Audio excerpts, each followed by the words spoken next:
Hoje eu conversei com a Solange Perpin, do ateliê Ato Contexto. A Solange trabalha aqui em Brasília com arte e terapia, já há uns 15 anos.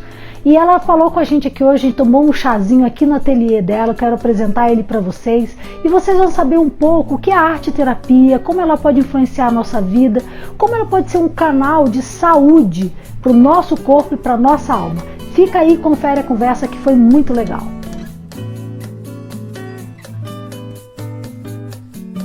Primeiro, assim, muito legal estar aqui no seu espaço, porque seu espaço é incrível, né? Não sei se eu tive a oportunidade de te dizer isso em algum momento, mas achei super criativo como você fez a disposição de cada sala, de cada coisa, entendeu? Então a gente entra aqui, a gente se sente acolhida, a gente percebe que foi feito com todo cuidado, entendeu? Foi pensado, não foi uma coisa assim, do nada, né? E eu queria que você contasse um pouco assim, como é que surgiu a ideia de separar as coisas assim, o ateliê, pra gente entender. Primeiro, obrigada por ter me convidado, né, para esse bate-papo, que eu acho super importante a gente conversar de coisas que a gente gosta e tem prazer de fazer, né? Então, o ateliê, ele surgiu em 94, só que ele era uma sala bem pequenininha, aliás, 2004, era uma sala pequena no Mont Blanc, e aí eu tive que alugar a segunda sala, a terceira sala, aí quase que alugou o Mont Blanc inteiro, quase, né? Eu precisei do prédio, né, vou alugar a quarta sala, a quinta sala, eu falei, não, está na hora de pegar um lugar que eu consiga reunir tudo, porque parte do ateliê ficava na minha casa, uma outra parte ficava numa sala, outra parte em outra sala, e aí eu vivia o conflito, né, que muita gente que é artista vive. Se você espalha tudo, você quer um livro, o livro está onde? Está no ateliê 1, na sala 2, está em casa. Com o armário, com a gaveta. Aí na hora que está no ateliê, ficou lá em casa, a hora que está em casa querendo completar alguma coisa de madrugada no fim de semana ficou no ateliê. Então eu vivia essa fragmentação, é a palavra que eu queria lembrar. Boa. Então era fragmentada as coisas. Sempre fui muito organizada, mas tudo espalhado. E aí eu cheguei num momento de crescimento que eu achei importante reunir tudo num lugar só. Mas aí qual foi o problema? Encontrar o lugar. Um lugar que pudesse concentrar tudo isso. Isso, que pudesse concentrar isso, que eu pudesse morar também, porque eu já vinha alimentando o desejo de morar e trabalhar no mesmo lugar, né? Porque ficar no trânsito, ficar perdendo tempo em engarrafamento. Exatamente, qualidade de vida. Engarrafamento, chuva, não tem vaga, porque toda vez que eu chegava eu tinha que procurar vaga para estacionar. Chegava em casa eu tinha que procurar vaga para estacionar. Ou seja, então a gente perde muito tempo. Aí eu comecei, falei assim, não, eu vou realizar o desejo de ter um ateliê casa, uma casa ateliê, não sei qual é a palavra. Como é que chama? E deixa eu procurar, e para procurar veio a seguinte questão. Onde? Porque no Parkway eu achei que ia ficar muito longe. No Lago Sul ou nos condomínios eu também achei que poderia ficar pouco contramão já para aquela clientela, para aquelas pessoas que eu atendia. Então pensei assim, não, vou para 700, né? Vou para W3, porque é o início de Brasília e tem casas que a gente não acredita, porque tem uma portinha. Você entra, você não acredita. Você não acredita, você fala assim, peraí, isso aqui é uma casa? Tem para baixo, tem para tudo, eu conheço algumas, E aí eu comecei essa procura, né? Falei assim, vou para 700 e comecei a procurar casa. E procuro 1, 2, 3, 39. Sério? 39. Para achar essa aqui. Por quê? Porque eu não queria que tivesse no ambiente do ateliê, que por exemplo aqui é o térreo, eu não queria que tivesse a cozinha da casa, imagina, cheiro de alho, cebola. Entendi. Não queria que tivesse a parte de lavanderia, imagina, passa e tem um monte de lençol, calcinha, né? Não é tão bacana legal. Assim, né? É para parecer um ateliê, mas não é para parecer uma coisa louca, desorganizada. Isso. Então eu queria que a parte mais reservada de lavanderia e cozinha da casa não fosse junto com o ateliê. E essa casa aqui eu consegui, porque nessa casa aqui o térreo é 100% ateliê, tem uma cozinha inclusive que é a Cora Coralina, né, que eu chamo de salão do chá. Isso que eu achei legal, cada pedaço aqui eu fui batizando, né? E foi legal porque quando eu entrei na casa, eu vi a garagem, tinha 2 garagens, eu falei assim, bom, eu só tenho um carro, não vou precisar de duas, então uma vai ser um depósito. Aí tinha uma sala de vidro, que eu nunca entendi o objetivo da sala de vidro numa casa como era. A casa foi feita para você mesmo. Eu acho que era, né? Para o seu ateliê, assim foi. Aí eu pensei, bom, aquela sala de vidro, então vai ser uma sala para guardar as referências, que é a Van Gogh, né? Que é a sala de referências. A garagem ficou Bispo do Rosário, que é em homenagem àquele paciente que a Anísia da Silveira teve. A Anísia da Silveira era discípulo do Jung. E ela, do Jung, do Jung, discípula do Jung, e ela trabalhou com arte-terapia, inicialmente no Brasil. Então ela é precursora mesmo. Ela é quem traz a arte-terapia para o Brasil. Eu até diria que ela foi uma das pessoas que revolucionaram a questão psiquiátrica mesmo. A gente fala da reforma psiquiátrica, né? Que é mais para cá, mas eu acho que ela já deu o pontapé inicial lá atrás, antes de tudo que a gente viu aqui agora, né? Com certeza, porque ela foi testar, né? Ela lia, não sei se ela também foi paciente, talvez tenha sido do Jung, e ela falou assim, não, vou experimentar na prática essa teoria. E aí ela montou não lembro qual era o nome do hospital que ela trabalhava, ela montou um ateliê. Eu acho que chama Pedro, não sei se é Pedro II, isso mesmo. E aí ela montou um espaço de artes e trabalhava muito com esquizofrênicos, né? Porque a arte-terapia começou num trabalho da atuação com os esquizofrênicos para ver como eles expressavam aquele mundo interior deles. E eu sei que funcionou muito bem. E o Bispo do Rosário é um dos ícones do trabalho dela.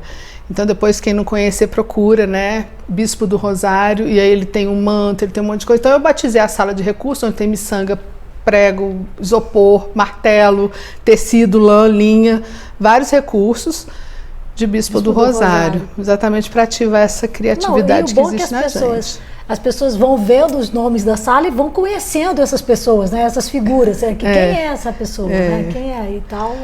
Tanto que a sala de referência eu dei o nome do Van Gogh, porque o Van Gogh foi um inovador. Ele morreu desconhecido, mas ele fez uma transformação na história da arte. Ele é importante na história da arte porque ele experimentou técnicas que antes não tinham sido experimentadas. Então, como sala de referência, eu também quero inovar, tentar experimentar coisas, né? Possibilitar essa experiência. É bem legal também. E aí tinha também na casa uma suíte, que eu acho que era de uma idosa. E eu falei, nada melhor que montar um espaço de fala mais restrito, né? Mais fechadinho. Então ali fecha a porta e a gente fala. Espaço terapêutico. Exatamente, espaço terapêutico, a gente fala um com o outro sem nada vazar. E aí eu batizei de Moreno, né? Porque eu sou psicodramatista, então eu precisava... E eu sou apaixonada pelo Moreno. Quem é psicodramatista apaixonado, Ninguém né? é perfeito, né? Duas psicodramatistas conversando. Então, assim, o aqui e agora, a criatividade, a espontaneidade, a saúde. Então, foi minha homenagem. E aí foi muito bom por isso, porque aí tem uma sala que é para guardar material, uma sala que é para guardar livro e fazer referência, montar as aulas. Uma outra sala que é para fazer um atendimento privado. Aí essa grande sala que é o salão que nós estamos agora é a Helena Ferrante. Que é a sala de criação. A Helena Ferrante é uma escritora contemporânea que por muito tempo ninguém sabia a identidade dela porque ela queria que a obra fosse maior do que a autora. Então, assim, e os livros dela são maravilhosos, também recomendo. Eu li uma parte, você leu um? Sugeriu, eu li, sim, muito interessante a narrativa dela. E aí, como ela também é criativa e tem mais esse foco na obra do que no autor, e aqui o foco é na criação, não é na pessoa, né, nesse espaço, então achei que a Helena Ferrante caberia bem como madrinha da sala. Isso tudo assim, eu vejo isso, sabe, Solange? Vejo assim, como é que você tem um cuidado, né? São espaços onde as pessoas vão criar, são espaços onde as pessoas vão vir aqui para colocar a alma delas, né? Então, assim, você preparou o espaço para acolher isso. E qual foi a sua intenção no sentido... E para que isso é tão importante? O que você enxerga? Por que é importante acolher, sabe, a arte, a criatividade dos outros aqui no seu ateliê, na sua casa? Primeiro, eu acho importante falar sobre acolher, né?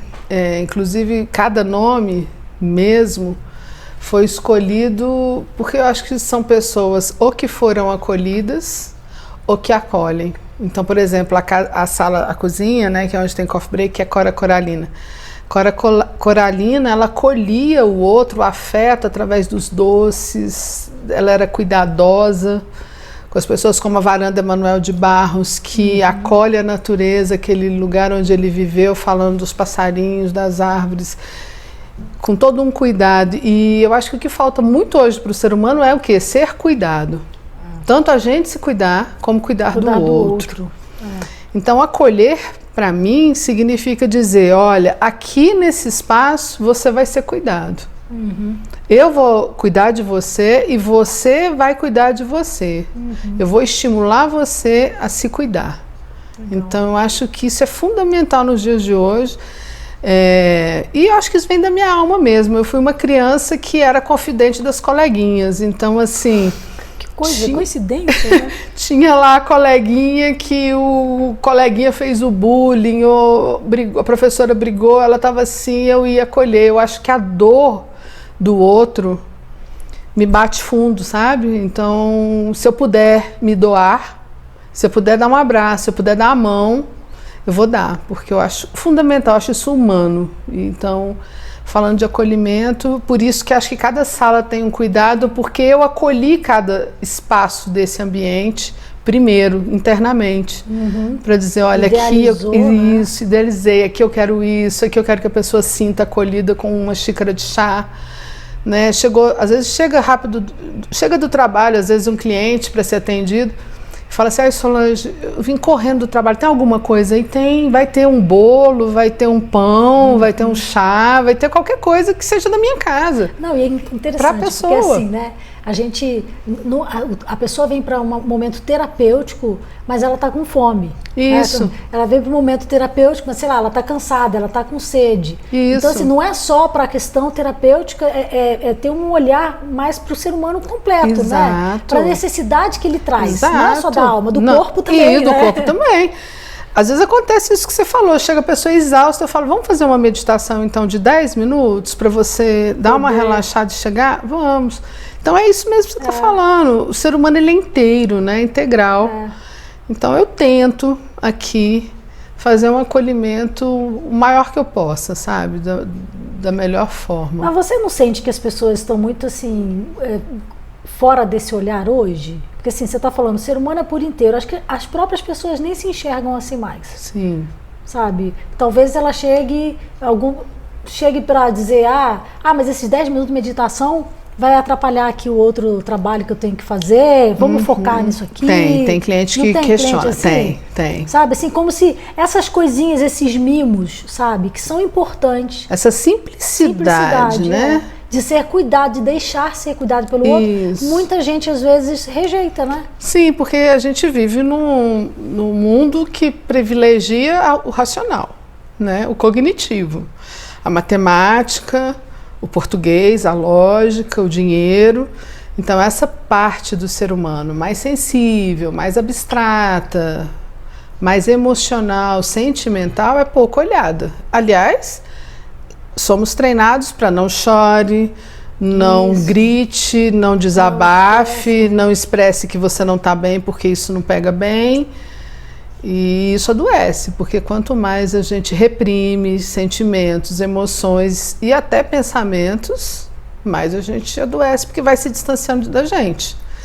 Então, às vezes acontece do cliente falar assim, mas para que meditar? Eu falo assim, olha, só experimenta, um pouquinho só. Depois, se você não gostar, nunca mais a gente faz. Mas se der uma oportunidade, experimenta um pouquinho. Um empurrãozinho, então eu estou sempre propondo que experimenta. É igual a criança que fala assim, eu não gosto. Até adulto também, né? Eu não gosto. Você já experimentou? Mas eu não sei desenhar, eu não gosto de... de pintar. De colagem. Vai sujar. Isso é de criança. Exato. Então começa com esse pensamento que o Moreno diria conserva cultural, né? Aquilo ali cristalizado e dali eu não saio. Isso enrijece. Então eu sempre digo, vamos experimentar? Depois, se não gostar, não tem problema, a gente não continua. Exato. Uma coisa simples que... Eu tenho alguns pacientes que trabalham com arte, né? Com música, com pintura, assim, como profissão, né? Eu me lembro que uma vez uma paciente disse assim, a arte salvou a minha vida. Olha que legal. Porque a casa dela, assim, tinha, assim, era muita confusão, sabe? Muito barulho, vamos chamar assim, né? E ela disse, quando eu ia para minha aula de arte, aquilo era o momento especial e terapêutico para ela. E lá ela podia expressar tudo isso. Mas eu percebo que as pessoas não veem muito a arte assim como uma coisa terapêutica. Eu li um artigo que falava sobre que a depressão, o pessoal que tem depressão, que trabalhos manuais ajuda bastante quem está enfrentando. Trabalho manual tipo bordar, fazer crochê, ponto tricô, de cruz, entendeu? E aí, se eu for falar isso para um paciente, vai rir na minha cara, né? Tipo, tá brincando. Não compreende, né? O alcance, né? Então eu vejo que a arte, ela tem esse lugar. E também, assim, quando a gente é pequeno e tá fazendo alguma coisa errada, o que os adultos dizem pra gente? Tá fazendo arte. Tá fazendo arte. Então, assim, não sei se a gente cresceu com a ideia e colocou a arte num lugar, tipo, sabe? Menosprezou isso. Sim. E agora que ela pode ter um lugar de saúde, não sei se a palavra mais certa, mas de cura, sabe? Pra gente, pra dor da nossa alma, muitas vezes a gente rejeita. Como é que você enxerga isso hoje? Tem isso que você falou, eu acho que tem a cultura. A gente vive numa cultura em que a arte é coisa de malandro, é coisa de vagabundo, não dá dinheiro, não tem futuro, tá fazendo arte, ou seja, não quer fazer nada sério, né? Como se a arte fosse algo menor. Algumas culturas, eu acho que valorizam um pouco mais, né? Se a gente pensar na Europa, né? Na França, na Alemanha, na Alemanha muito a música.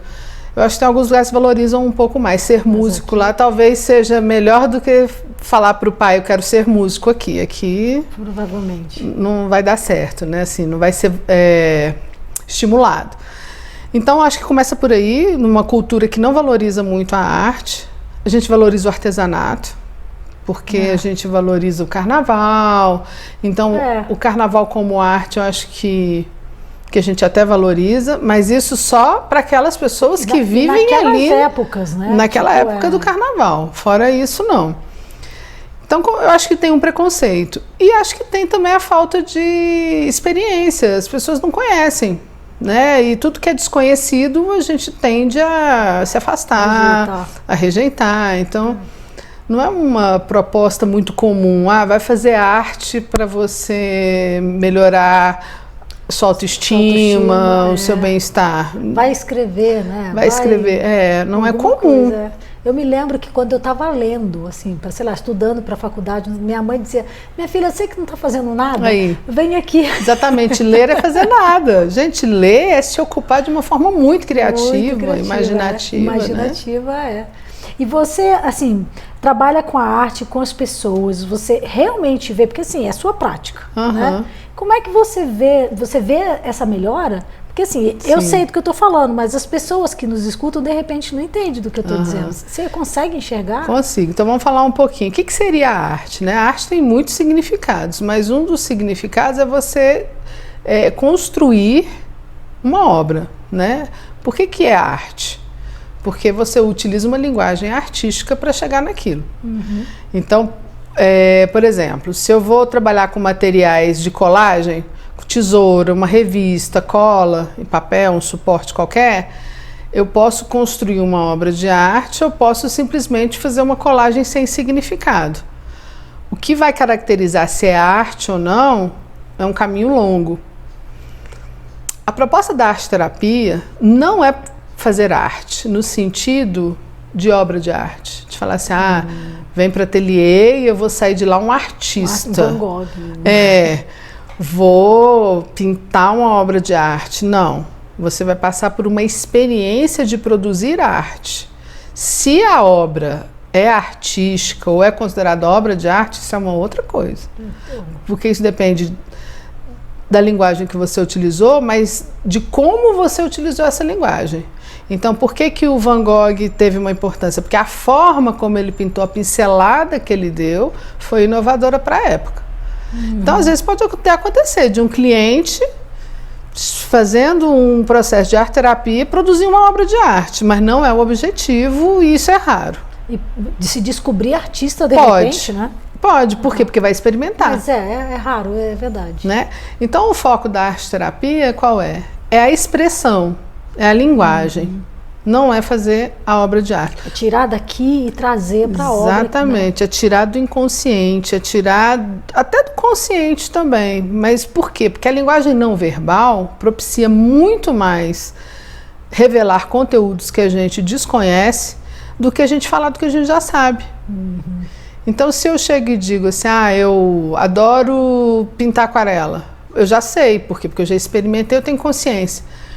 Mas quando eu fui fazer um curso de escultura pela primeira vez, eu sempre conto essa história, eu não sabia se eu gostava de escultura. Aí eu fiz o primeiro curso, falei assim, deve ser o professor. Achei chato o curso, falei, será que é o professor? A gente sempre joga a culpa nos outros, né? Seguramente. O que não deve ser feito, a gente não tem que assumir. Não precisa ser, é só ser humano, não tem nada a ver com ser terapeuta. Exatamente. Aí a segunda vez eu falei assim, acho que eu não estou numa boa semana, não estou no bom dia. Aí eu já trouxe pra mim, falei assim, acho que eu tô com algum problema e esse curso não tá legal. Já era outro professor. Aí no terceiro curso que eu fiz, eu falei, gente, eu não gosto de fazer escultura. Precisou 3 vezes. 3 experiências para chegar à conclusão de que aquela linguagem não era para mim. Modelar com aquela massa não era para mim. Não, isso é legal, porque assim, a gente tô falando com uma pessoa que eu conheço, né, e sei que gosta, né, da arte, do compor, do criar, né? Isso. Mas consegue dizer, não, mas isso aqui não é para mim. Dentre todas essas coisas da arte, essa aqui eu não... Essa eu não escolho, essa não é a minha preferida. Como cozinhar. Também é sabido, todo mundo que me conhece sabe. Eu não sei cozinhar.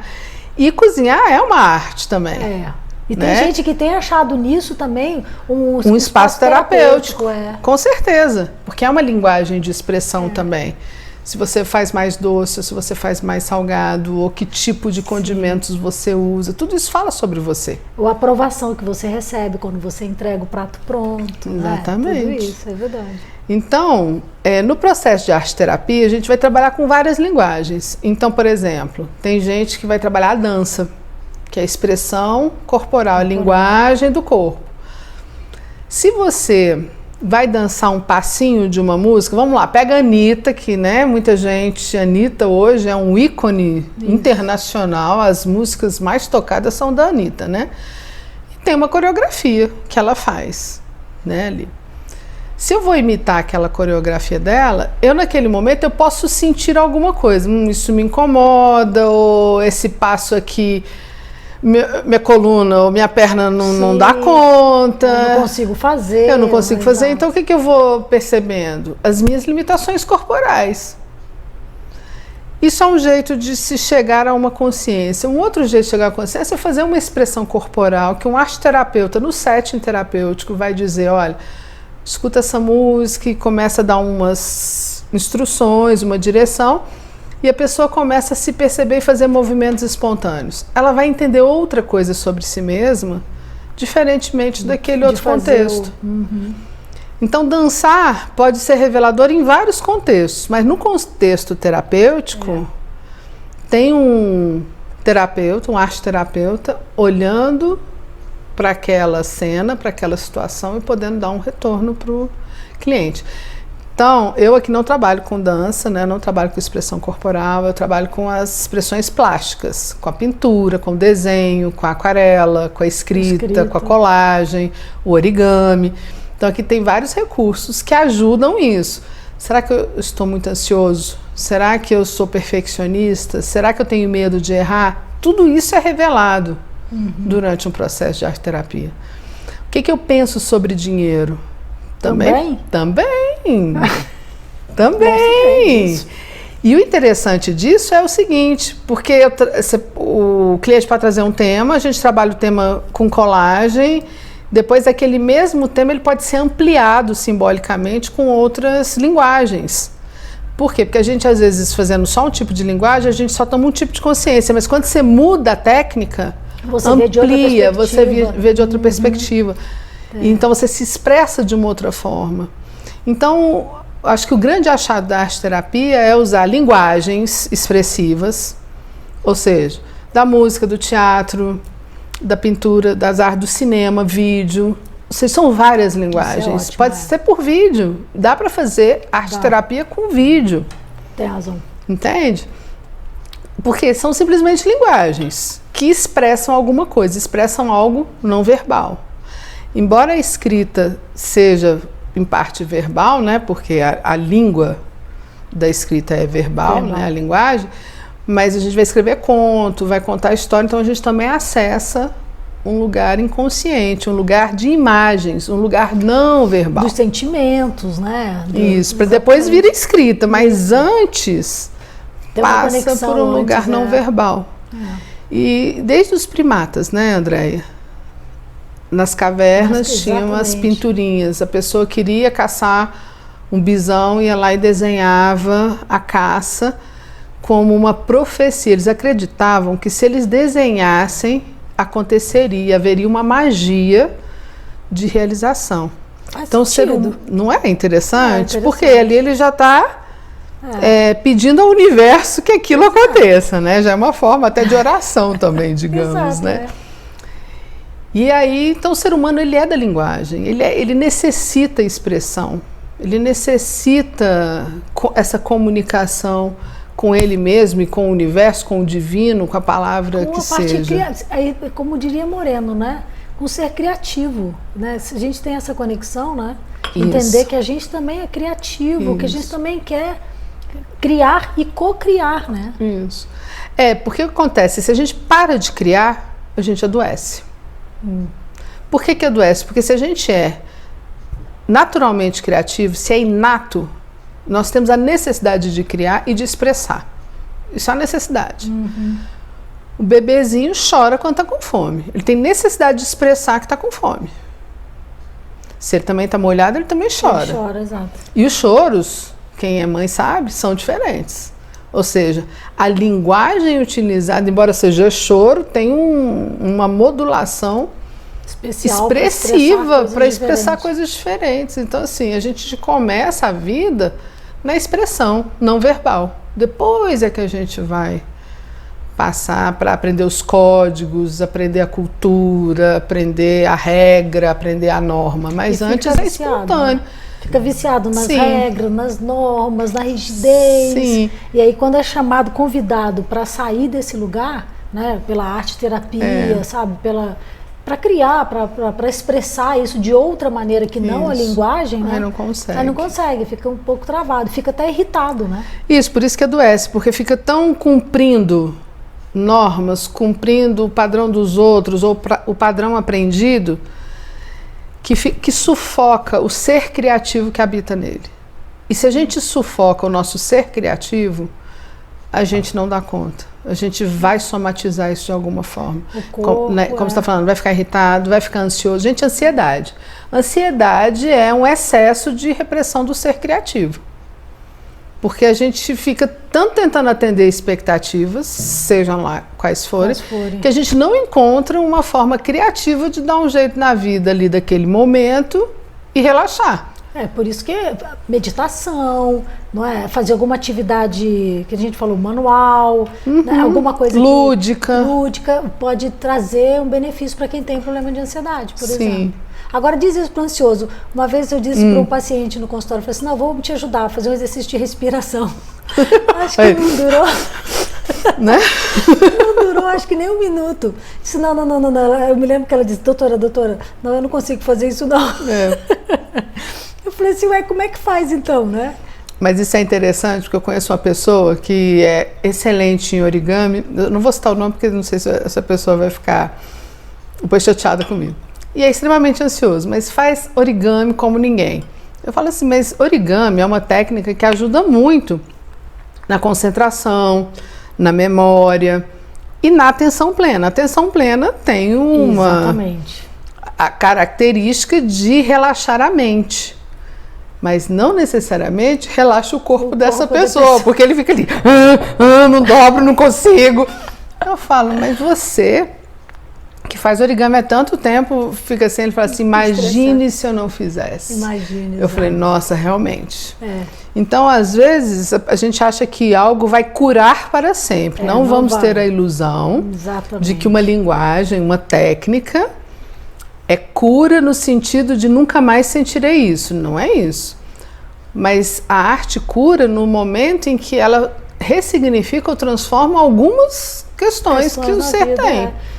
Não é para tudo que eu quero dizer assim, não é tudo ao mesmo tempo, são processos. Exato. E pode ser que assim, a pessoa chegue, sei lá, com ansiedade 100 e saia 50. Isso, já teve não um dá ganho. para zerar, né? É. Porque, às vezes eu escuto as pessoas no consultório e me parece tão interessante, porque assim, elas querem nunca mais ficarem tristes. Pois sabe? Nunca mais ter se sentir ansioso. Eu ainda falo assim, gente, presta atenção, o nível de ansiedade até é legal, porque assim, tipo, vou encontrar o meu amado, gera uma ansiedade. Eu falei, cara, a gente não tem ansiedade só por coisa ruim, claro. Né? E as pessoas não percebem, não querem sentir nunca mais medo, tristeza. Eu falei, não é assim também. Não é, e sem ansiedade não há movimento, né? Pois é. É necessária essa adrenalina e essa falta pra gente ir em frente. O problema é que o pessoal tá vivendo sempre, né? Modo ansiedade todo tempo, né? Então aí estresse todo o tempo, estressado. E aí é onde a arte-terapia ajuda. Por quê? Porque ela revela gatilhos. Eu acho que o interessante da arte-terapia é que através de linguagens expressivas a gente se revela. Então a gente enxerga coisas que a gente não percebia. Vou te interromper porque eu acho que é importante o que você está dizendo. Revela para mim mesmo. Exatamente. Porque não é assim que eu revelo para o outro. Pro terapeuta, é uma descoberta minha. Eu falei, nossa, eu não me dei conta disso. Isso. Né? Eu não... você percebeu o tamanho da tua raiva? Eu achava que era pequenininha, né? Então, assim, revela para a pessoa Exatamente. mesmo. Eu achava que eu não ligava para esse assunto, mas eu ligo. Exato. Exatamente. E pode ainda estar no modo negação ainda. Dizer, não, mas isso aqui é um desenho, não quer dizer muita coisa, né? Isso aqui é um texto, é uma colagem, não quer dizer muita coisa. Sim. Que é uma forma de excluir de novo, né? Sim. Exato. E aí a gente vai tentando ajudar, de outras maneiras. Às vezes muitas tentativas. Muitas. Tem até um caso de uma cliente que é uma menina de 22 anos com algumas limitações cognitivas, espectro autista. E ela ficava mais no porão da casa do que nos ambientes coletivos, com a família, né? E aí me indicaram, ela veio fazer esse trabalho de estimulação criativa comigo. Porque também tem um trabalho de estimulação criativa. Gente, são muitas vertentes, áreas. Que dá para trabalhar. Que dá para trabalhar, não é só uma coisa. E aí eu falei assim, bom, vamos trabalhar com as linguagens. Eu comecei com a aquarela. Não, na verdade eu comecei com a colagem, né? Que é a linguagem que eu sempre proponho inicialmente. Aí ela fez, tal, mas não deu muito resultado, sabe? Tava igual você com a argila. Exato, boa. Ela deve falar assim, será que é a professora? Será que sou eu? Isso, aí nós fizemos algumas sessões, aí não deu. Aí nós fomos para aquarela. Aí ela já achou mais legalzinho, mas ainda não tinha entusiasmo, aquilo não fisgou, sabe? Aí eu trabalhei com alguns jogos, também não. Mas na hora que a gente foi para a escrita, para as histórias, para contar a história, essa menina, gente, vocês não têm ideia. Ela entrou numa alegria, num estado assim, ela descobriu que ela adorava contar história. Ela não sabia disso. Não, que estranho, né? Não é? E não é porque ela é autista ou alguma coisa, não. Todos nós somos assim. Todos nós. Existem coisas sobre a gente que a gente não sabe, que a gente vai descobrir assim. Fazendo. Exato. Como é que eu ia descobrir que eu gostava de cozinhar, gente? Tentando para descobrir que não gosto.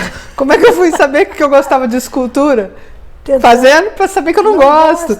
Como é que eu descobri que eu gosto de aquarela? Pintando e falando, nossa, que legal. Como eu descobri que eu amo escrever desde a infância, professoras de redação elogiando e eu adorando fazer texto. Então, mas se eu nunca tivesse escrito, se eu nunca tivesse tido oportunidade de criar um texto livre, de criar um texto literário, criativo. Que alguém tenha te colocado nesse lugar, né? Porque exato. Às vezes não é nem espontâneo. Eu vou sentar aqui, quero pintar isso aqui. De repente, até a primeira obrigação. Foi o que você fez com a menina. Né? Você deu aquarela, recorte. Quando chegou na escrita, ela podia até achar, vai ser chato, que nem os outros, né? E achou. Ela tá. Mas eu sempre, vamos experimentar. E de repente... E de repente ela escreveu um livro, fez o lançamento do livro, saiu daquele porão e hoje é uma escritora, é uma menina que encontrou uma alegria, uma razão de viver, vamos chamar, e um motivo de interagir muito mais com o outro, porque o autista ele tem sempre dificuldade de comunicação. Mas o livro se tornou quase que um objeto intermediário, fazendo com que ela consiga falar com as pessoas sobre os personagens, sobre a história. Então ela ganhou um assunto. Legal. Então, assim, é outra pessoa, isso modificou a ela e modificou a família, porque também tem isso, né? Muda o sistema. As pessoas mudam, o seu entorno muda. E eu acho que isso daí que você falou é até poético, né? A arte tira as pessoas do porão. Exato. Sabe? Então, ela saiu do porão e tem outras pessoas que estão também presas no porão. Isso, e que não sabem, né, o que fazer. E, gente, não é culpa da gente não saber, porque também tem outra coisa. Eu trabalho com transição de carreira. E gente, eu estou na minha 4ª profissão. E se eu tiver que ir para a 5ª, para a 6ª, você está na 2ª, eu vou. Porque o negócio é o seguinte, a gente se recria, a gente cria a vida que quer viver. Todo tempo, né? E aí, diz Moreno, se você tem espontaneidade e criatividade, você cria a sua vida. Começa as pessoas têm muito medo de começar, né? E estão começando cedo, assim, tipo 18, 19 anos, já estão preocupadas de que, sabe, pessoas com 30 anos, 25, às vezes dizendo, não, mas aí como é que eu vou começar de novo? Hello? Gente, começando, é como se tivesse que ser para sempre, nada é para sempre, nem muito menos carreira, né? Então essa coisa assim, você precisa experimentar um pouco das coisas da vida para ver o que você gosta. A vida é experiência, né? E a arte-terapia promove experimentações, experiências, vivências. Num ambiente protegido, porque é terapêutico, então você pode arriscar, você não tem grandes prejuízos. Né? Se for num ambiente legal assim, então, né? Fica mais legal. Não, é legal mesmo, sabe? Um ambiente que você sente que está pronto para isso, para receber isso que você está trazendo, né? Da sua alma. E para dizer, não gosto, estou incomodado com isso aqui, essa linguagem aqui é chata. Porque, assim, qual a diferença para um curso de artes? Vamos lá. Ah, mas por que eu tenho que vir para um ateliê e não vou ali para a Casa das Artes, sei lá, fazer um curso de artes? Pergunta. Eu devia ter feito essa pergunta, mas foi uma boa pergunta. Como é que seria?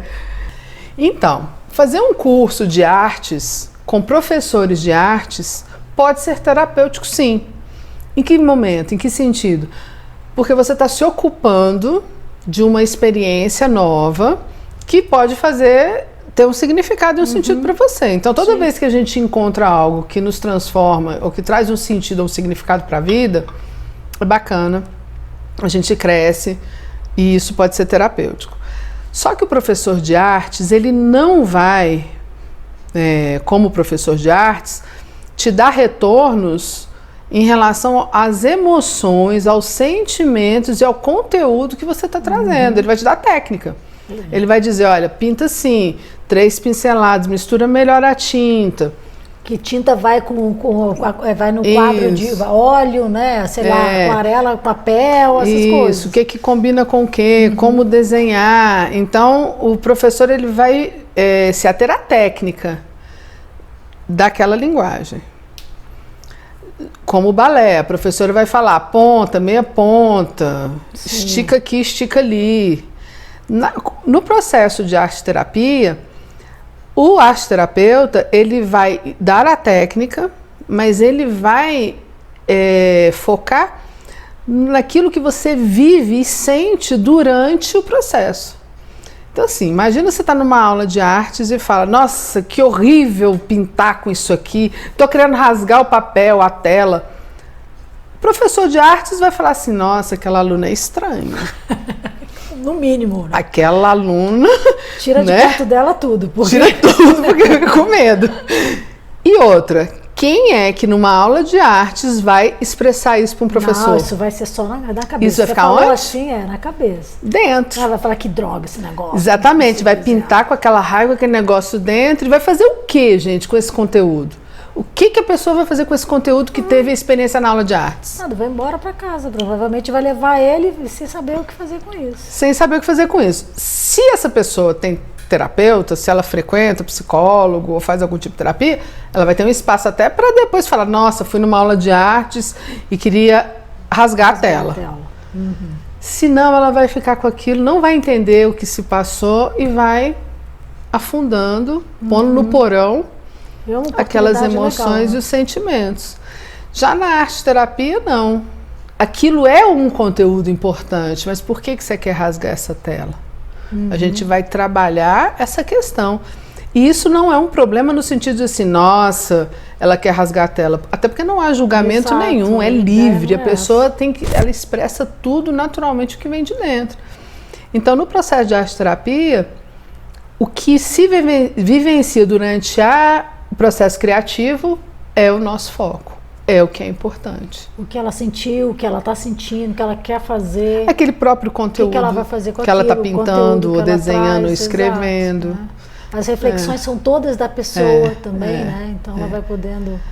Exato. Muito legal. Agora, no curso de arte, gente, eu acho meditativo. Acho que é legal. Assim, é melhor que nada. Eu também acho que um pouco de arte é melhor do que nenhuma. Melhor que nenhuma. Então, assim, super indico fazer cursos de artes com artistas, professores de artes. Eu, a vida inteira, tive meus professores de arte. Até hoje eu faço. Até porque eu preciso aprender técnicas para passar, né? Trabalho, e para fazer as minhas coisas e também para mediar, né? Então porque é terapêutica, porque eu amo, né? Também porque eu gosto, entendeu? Escultura. Gente, mas massinha eu até pego, é um tipo de escultura, papel machê também. É que massinha joga a gente lá na infância. É uma delícia. Massinha eu até topo. Mas assim, a gente está falando muito aqui, né? Mas assim, o pessoal da arte aí deve estar compreendendo. Como é que a gente pode falar agora para o pessoal leigo, né? Sim. Como é que é, por exemplo, a arte-terapia? Então é para qualquer tipo de pessoa? Serve para qualquer pessoa qualquer fazer? idade. A gente pode fazer arte-terapia com criança, adolescente, adulto, idosos. Não tem limite de idade nenhum. Algum tipo de, sei lá, patologia especial? Eu tenho também que ter um problema X para poder ir fazer? Não precisa ter problema nenhum concreto, inclusive, né? De falar assim, estou me separando, vou fazer arte-terapia. Nesse sentido, eu até recomendo quem está com um problema muito evidente, muito latente, às vezes um psicólogo ou uma terapia verbal faça sentido nesse começo. A arte-terapia também a gente pode atuar, mas no momento de muita crise, às vezes ficar só no não verbal tira o espaço de fala da pessoa. Então isso também é uma outra coisa importante. É saber o momento. Saber o momento que é a arte-terapia e saber o momento que a terapia é verbal. Por quê? Porque tem hora que o que a pessoa precisa é falar. Ela está sem espaço de fala. E aí ela precisa. Porque a arte-terapia tem pouca fala, tem mais processo criativo. E reflexão. Tem fala no final.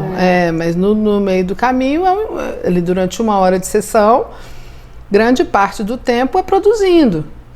E aí uma outra parte do tempo é o quê? Analisando e tomando consciência do que foi produzido. Que aí é que a gente começa a falar assim, é quando tem os insights, os insights, exato. Vai poder cair a ficha, sabe? Pescar as coisas. Que é mais pro final, né? Assim, já pintei, vamos ver o que eu pintei, o que isso significa. Então tem uma parte que é conversa, sim, mas é o final da sessão, vamos chamar. Se eu estou com uma crise muito grande de precisar falar, aí é melhor sem ser arte-terapia, ser uma terapia mais convencional. Então, acho que tudo depende do que a pessoa traz naquele momento. Mas não tem impedimento nenhum de pelo que você está falando, problemas, qualquer pessoa, de qualquer idade, qualquer assunto. Qualquer problema. Qualquer problema. É só a pessoa sentir vontade, quiser também testar, né? Também. Procurar saber disso. Eu já fiz outras terapias, quero testar. Quero experimentar essa linguagem. Porque do mesmo jeito que tem psicanálise, terapia comportamental, gestalt, vários tipos de abordagem, psicodrama. Tem a arte-terapia, um outro jeito. E eu acho que experimentar linguagens terapêuticas sempre ajuda a gente a ver coisas que a gente ainda não viu, né? Sim. A gente só para quando morre, né? De entender ou de tentar compreender quem a gente é. Isso é para sempre. É um processo contínuo. Graças a Deus. Porque ia ser muito chato também. Mas uma coisa que eu lembrei assim, em relação à arte-terapia que é bacana, que a pessoa fala assim, tô sem problema nenhum. Tá. A gente tem momentos da vida, ainda bem, que a gente está num momento tranquilo, sem nada muito afetando muito, que a gente está administrando bem, que a gente está com recurso interno suficiente para administrar bem a vida. Legal. Nesses momentos, é bom às vezes, abrir um tema. Já que eu estou equilibrado, Sim. Deixa eu abrir um tema que eu nunca abri e que eu quero saber como eu sou, ou como eu lido. Porque quando a gente está desequilibrado, no sentido de com um problema forte atuando, fica até mais difícil, a gente precisa resolver aquele problema pontual. Mas é quando a gente está bem que é super bacana fazer arte terapia. Porque aí é aquilo que eu te falei, como é que eu lido com o dinheiro? Deixa eu lá abrir essa questão. Essa questão, exatamente. Como é que eu lido com a maternidade? Ou como eu lido com a morte, com o luto, ou com o envelhecer? Porque são temas que estão na nossa pauta de vida, mas que nem sempre a gente põe em pauta, né? Eles estão ali... E essa é uma coisa que muito passa pela cabeça das pessoas, né? Eu tenho que ter um problema grave para ir para terapia. Gente, aí não precisa. Exato, aí você vem assim, tipo, para apagar o fogo, né? Isso. Aí fica difícil de você ver outras coisas que são importantes e que você está deixando debaixo do tapete. Então, quando tudo está bem, também é tempo de ótimo. De pegar aqui. Eu faço muito isso. Eu acho que quando está bem, gente, é muito bom o autoconhecimento quando a gente está bem. Porque exatamente. A gente tem mais, como fala, menos resistência, a gente está um pouco mais aberto. Quando a gente tem um problema para apagar um incêndio, a gente tem que apagar o incêndio. E tem mesmo, porque senão não sobrevive, né? Eu acho que foi assim que a gente se conheceu, você lembra? Foi. Não lembra não? Que eu casei, eu falei, não, eu vim fazer aqui um trabalho terapêutico porque eu nunca tinha casado antes. Lembro! Eu nunca casei antes, tá tudo bem, mas assim, sei lá, né? Vou começar o trabalho aqui, porque como eu nunca casei, não sei como é que vai ser esse negócio, né? Sim. Vamos ver, né? E foi assim, muito legal. Aconteceram outras coisas no meu caminho, nada a ver com o casamento, que foi a época que meu pai adoeceu, né? Sim. E como é que foi importante estar naquele momento, sabe? Sim. Fazendo um trabalho terapêutico, pensando, colocando, né? Eu acho que eu comecei com aquarela, você não vai lembrar, né? Tudo bem, é melhor, né? Mas eu acho assim, legal a gente poder, sabe? Como foi importante para mim, por exemplo, chegar naquele momento, quando supostamente não tinha nada acontecendo, né? Supostamente, porque sempre tem alguma coisa acontecendo na vida da gente, né? Mas eu fui lá, tipo, preventivamente, né? Vamos ver isso. E aí, deixa eu abrir esse assunto, né? Exato, e naquele ano, quantos assuntos que abriram na minha vida aquele ano, né? Isso. Com toda essa questão. Então, foi importante. Eu, tipo, atirei no que não vi, como é que é? Atirei no que vi, acertei o que não vi. Isso, assim, tipo isso, E foi um processo, eu hoje, olhando para trás, assim, super importante para estar bem hoje. Mas eu não sabia, sabe? Eu fui lá porque às vezes eu falo para as minhas amigas assim, eu falo assim, é porque eu gosto de fazer terapia, então de vez gente, em quando... eu adoro fazer terapia. Eu arrumo um problema para ir lá, para fazer, se é o caso, entendeu? Porque a gente se conhecer previne tanta coisa na vida, né? Às vezes até trânsito, né? A pessoa é nervosa no trânsito. Será por que a pessoa é nervosa no trânsito? Será que ela sabe que ela é nervosa no trânsito? Às vezes porque ela tem uma baixa tolerância com quem erra? Aí isso aparece lá no trânsito? No trânsito, E ela não sabia que era por isso? Aí tem um jovenzinho de autoescola aprendendo e fazendo tudo que a gente faz quando está aprendendo. Aí aquele que tem baixa tolerância com erro vai fazer o quê? Vai descascar no pobre que está aprendendo. Mas será que ele sabe que é por isso que no trânsito ele está... Porque a hora que percebe, aí o que é o bom da consciência? Que é bom, exatamente. Aí fala assim, gente, deve ser um jovem aprendendo, deixa eu respirar. Pronto, mudou a postura no trânsito.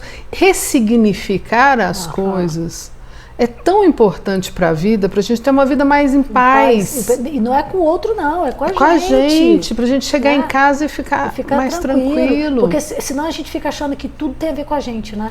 Se o trânsito tá ruim, né? Alguma coisa deu errado no trabalho, foi o que eu que fiz. Você chega em casa, o outro tá meio que irritado, eu fiz alguma coisa. Mas se a gente consegue ressignificar e perceber... Isso para os terapeutizados, né, Andréia? Eu que fiz. Sério, porque os que não são terapeutizados, porque o chefe, porque o outro, porque o mundo, porque os carros, porque...